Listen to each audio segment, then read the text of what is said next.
Mass Effect 1 was for sure every nerd's dream come true, just being able to design whole new alien races. And then 2, you get to see the magic of them. You know, you design them, but then they get built and animated and really go through that whole wizard process of being brought to life. The process here was that the writers knew that they wanted a beautiful race of exclusively female aliens. I actually kind of think of the Asari as being the reverse of Alien. When you think of designing aliens, they're usually, you're trying to come up with something that is outside of our frame of understanding. But with the Asari, it was almost like going the other direction, where it was, rather than alien, it was idealized. The Asari, we went for the blue, kind of in a reference to classic science fiction, referencing, like, you know, the Star Trek green space babe, going back to, you know, doing the discolored blue skin. We tried doing a few designs that were more alien, you know, and everyone who's ever tried to design an attractive alien has come across this. Anytime you change the face too much, you're no longer able to really be attracted to it. There are no Asari males.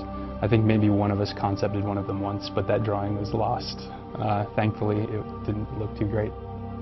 The hair fins developed out of, we were just really experimenting with shape, where originally it was actually kind of thinking about how the hair had evolved and changed into something a little bit more spiny. Again, knowing that all of these alien races had to have something threatening about them. None of them were just weak. You know, they all had developed and fought, and especially in the galactic sense, had been living and working and fighting each other for so long.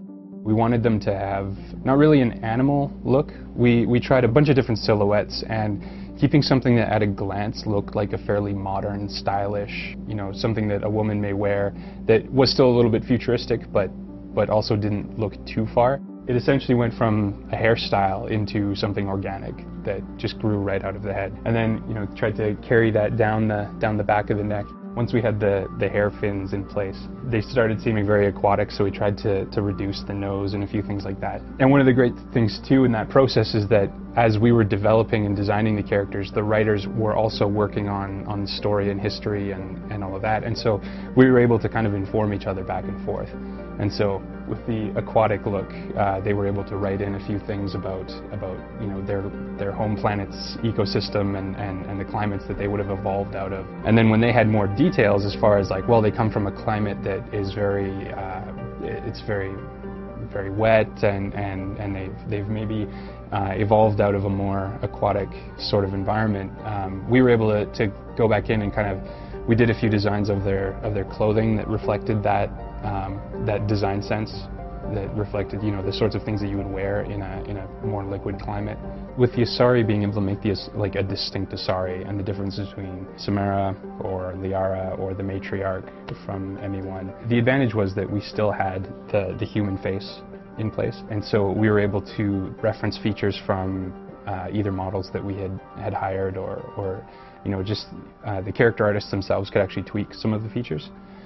Where it got difficult was in, for example, the Krogans or Solarians, where a little bit of variation, and it was still so alien that you wouldn't actually be able to distinguish between one and the other. So Derek came up with just really the simple solution of the face paint or war paint or just decorative tattoos, and those were extended to the Asari as well, so that, you know, we would have maybe some crown banding or some markings on the face, and Tyrians would have their war paint painted right on their bone, and that helped create some much more distinct, quickly recognizable looks.